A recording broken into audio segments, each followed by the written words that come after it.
Hi ஃபோக்ஸ், எல்லோரும் நல்லா இருக்கீங்க நம்புகிறேன். அண்ட் அந்த 7,44,493 யாருன்னு யோசிச்சிங்களான்னு தெரியல. ஸோ அவங்கெல்லாம் யாருன்னு பார்த்தீங்கன்னா, தாவேக்கு தோழமை கட்சிகளாக வந்த அந்த VCK, CBI, CPM, IUML and Congress. So இவங்க வேணான்னு சொல்லி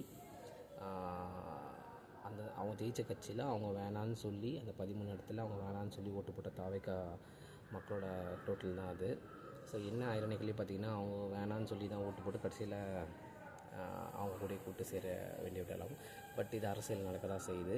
பட் என்ன ஒரு நல்ல விஷயம்னா, அவங்க நினச்ச கட்சி ஆட்சிக்கு வந்துடுச்சு. அதனால் ஓகே, அது காம்பன்சேட் பண்ணிக்கலாம்னு நினைக்கிறேன். பட் இருந்தாலும் சின்ன வருத்தம் தான். சரி, பார்ப்போம். ஆக்சுவலாக நம்ம அரசியல் இதுக்கு ரிசல்ட்ஸ் முடிஞ்சிச்சு, எல்லாம் சிஎம் ஆகிட்டார், எல்லாம் அனௌன்ஸ் பண்ணிட்டார். ஸோ இதுக்கப்புறம் இந்த வீடியோஸ் எப்படி எடுத்துகிட்டு போகலான்னு பார்த்தீங்கன்னா, குறை சொல்கிற அரசியல் வேணாம். அது குறை சொல்கிற அரசியலை பேசி நம்ம எதுவும் பண்ண போகிறதெல்லாம் ப்ரோக்ரெசிவாக. ஸோ இப்போ நீங்கள் லைவ் அப்டேட்ஸ்லாம் வந்து நியூஸில் பார்த்து சோஷியல் மீடியாவில் பார்த்து தெரிஞ்சுப்பீங்க. பட் நம்ம என்ன புதுசாக பண்ணலான்னு பார்த்தீங்கன்னா, இருக்கிற இஷ்யூஸை அட்ரஸ் பண்ணலாம். இஷ்யூஸை அட்ரஸ் பண்ணி அந்த இஷ்யூ எப்படி ரெக்டிஃபை பண்ணுறதுக்கான ஒரு சொல்யூஷனும் நம்ம ஃபைண்ட் பண்ணலாம். ஸோ டெய்லி ஒரு இஷ்யூ பற்றி பேசுவோம். அண்ட் அந்த இஷ்யூக்கான ரெக்டிஃபிகேஷன்ஸையும் டிஸ்கஸ் பண்ணுவோம். ஸோ உங்களோட இன்ட்ராக்டிவாக இருந்தோன்னா இன்னும் கொஞ்சம் யூஸ்ஃபுல்லாக இருக்கும். சரி, முதல்ல எதை பற்றி ஆரம்பிக்கலாம் அப்படின்னு பார்த்தீங்கன்னா, ஃபஸ்ட்டு வந்து மைண்ட் செட்லேருந்து அந்த சேஞ்ச் வரணும்னு நினைக்கிறேன். என்ன சேஞ்சுன்னு பார்த்தீங்கன்னா, இப்போ நிறைய பேர் பார்த்தீங்கன்னா, தமிழ்நாட்டை ஆளணும், தமிழ்நாட்டை இவங்க தான் ஆளணும், அவங்க தான் ஆளணும், என் கட்சி தலைவர் தான் ஆளணும் அப்படின்னு ஃபஸ்ட்டு அந்த வார்த்தையை தப்புன்னு நினைக்கிறேன். ஒரு டெமோக்ராட்டிக் கண்ட்ரி லைக் இந்தியா ஆளணும் அப்படின்ற ஒரு வார்த்தைக்கான பொருள் இங்கே கிடையாது. Ruling is the meaning. And அது வந்து ஒரு மன்னராட்சியில் இருக்க வேண்டிய ஒரு பொருள் தான் அது.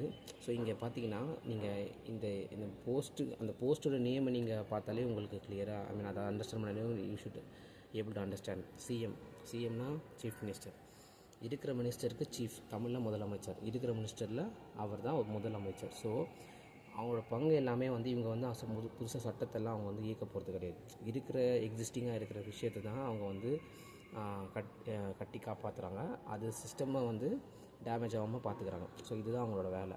ஸோ இதில் வந்து ஆளணும் அப்படின்ற ஒரு பொருளே மைண்ட் செட்டாக வரவே கூடாது. They are just representing one of the ministers. இருக்கிற எல்லா மினிஸ்டர்ஸ்லாம் அவங்க ஒரு மினிஸ்டர்ஸை ரெப்ரசன்ட் பண்ணுறாங்க. அந்த எல்லா மினிஸ்டர்ஸையும் டேக் கேர் பண்ணுறாங்க.